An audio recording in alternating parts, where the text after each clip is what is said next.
Hello, this is Dr. Mark Miravalle and welcome to Mcasts. Today, my friends, we talk about something truly phenomenal. 50-year-old prophecies given about what's taking place on our television screens and in our newsrooms, at least reported by our newsrooms today. I'm talking about prophecies regarding natural disasters, prophecies regarding geopolitical tensions, conflicts, wars, particular locations. I'm talking about prophecies of unusual, unprecedented climate changes, even prophecies about the economy. All of these prophecies given well over 50 years ago today and happening in a particular and documentable way right now. I'm making reference to prophecies given through the church-approved apparitions of the Lady of all Nations. These are apparitions by Our Lady to the Dutch visionary Ida Perman from 1945 to 1959. These received the approval of the local bishop, Bishop Joseph Maria Punt, on May 31st of 2002. Now, let's examine the nature of these prophecies. And I'm going to throw out the why question right from the beginning. Why would the mother of Jesus be making social and economic and political prophecies in a Marian message? What would be the point? Well, let's go through what she says in a summary fashion, and then we'll talk about why she would use this mode of prediction to try to get the attention of the world and the credibility of the world to the spiritual remedy, which is ultimately the reason for each and every one of these social, economic, political, really secular prophecies. For example, in 1945, the mother of Jesus tells this Dutch woman, Ida Perman, that in vision form, that there would be a flag that flies over China, a red flag, and it would cause great bloodshed. Well, in 1949, we have Mao Zedong, the People's Republic of China, in the sense of a communist takeover, which caused a great spilling of blood, and something fundamentally unpredicted by East and West of the time. In 1945, Our Lady also gives Ida, this Dutch woman who was later tested and found to be psychologically, not only psychologically normal, but ill-disposed to fantasy and imagination, rather dull in temperament. But Our Lady gives this woman, this Ida Perman, a vision of Jerusalem. There is an Exodus scene that she sees, but Our Lady says, but Israel will return again. And in 1948, for the first time in centuries, Israel has the declaration of its returned country, its own state. Well, in 1949, Our Lady gives this Dutch woman, Ida, a vision of the map of Korea. But there's a line through the map. And she predicts war, and she says something regarding a danger coming out of Korea for the future. 1 year later, 1950, you have the Korean War, and today we have North Korea with a nuclear capacity that properly has the world in fear. These predictions continue. In the early 1950s, there's a prediction about the countries in the Balkans region in great bloodshed, and this happens in the 1980s and 1990s with the Bosnian War and the Kosovo event. She predicts a man on the moon. She has a prophecy of the Second Vatican Council as an event, but she goes even more specific. In 1947, Our Lady shows Ida a vision of Cairo.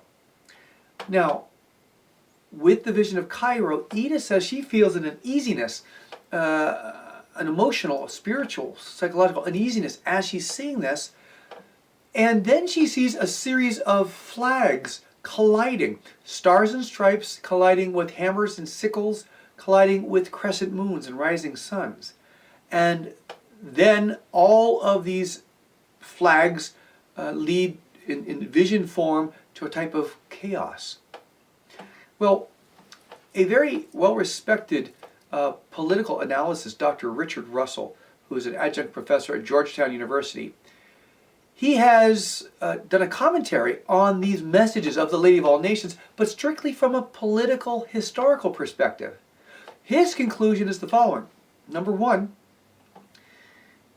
that the information this woman had in the late 1940s and the early 1950s was more substantial and far more accurate than the combined intelligent informations of the CIA from the States and the KGB from Russia. How could this be? How could this Dutch woman get this information that the best of world intelligence had no idea of? Secondly, Dr. Russell comments on this particular 1947 prophecy regarding Cairo. And he says, I didn't understand this prophecy because he's been a scholar concerned in the Middle East for these years, and he knows about the war in 67 and 73 and later, but it wasn't Cairo per se that was involved with this. He said it was a mystery to me, this prophecy, until February of 2011. And then we have what takes place in Cairo, the overthrowing of Mubarak, and look at how most every country of the world is at least proximately close to what's taking place in the Middle East. These are remarkable prophecies. Now, those are just the political prophecies. Then we have the prophecies of weather, where she said in a future time there would be unnatural climate changes and it would lead to natural disaster after natural disaster. We have groups like the International Red Cross and other agencies that document these things, which attest to the fact that we've had so many natural catastrophes and disasters in the last 10 years that it's almost incomparable to any other recorded period of history.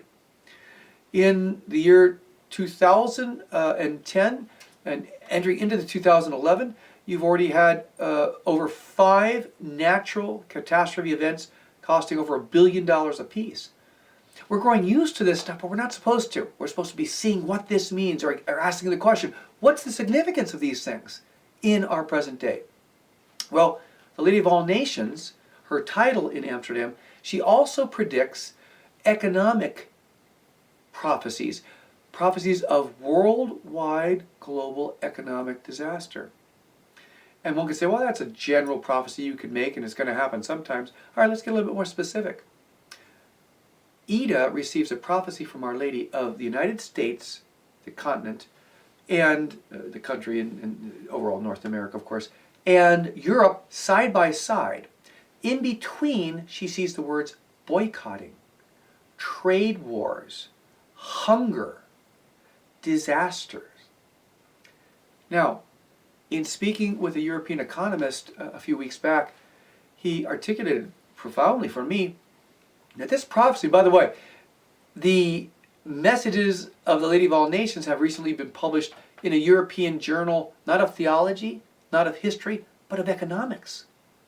Because it was such a phenomenal prediction concerning the economic elements which we're now facing that no one else 50 years ago could have guessed this would be close. So, with this economic prediction, this European economist said, well, look at the situation now. Both continents have significant economic crises, but they're dealing with it in opposite ways. In Europe, austerity measures, cutting back major ways. In the United States, efforts to spend more to try to stimulate. And regardless of what you think is right, it's an antithetical approach. And for the first time in recent history, Europe is talking about more boycotts of U.S. products. An isolationism is entering so that Belgians will purchase Belgian products to help save Belgium, and France and Germany and the like. So these are amazing prophecies. They're undeniable, documentable prophecies of over 50 years ago. They're happening today.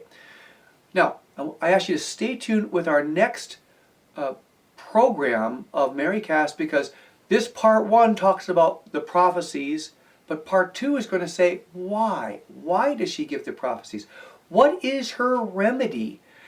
Why does she seek to get the credibility of the world right now to listen so that they'll accept heaven's plan for peace?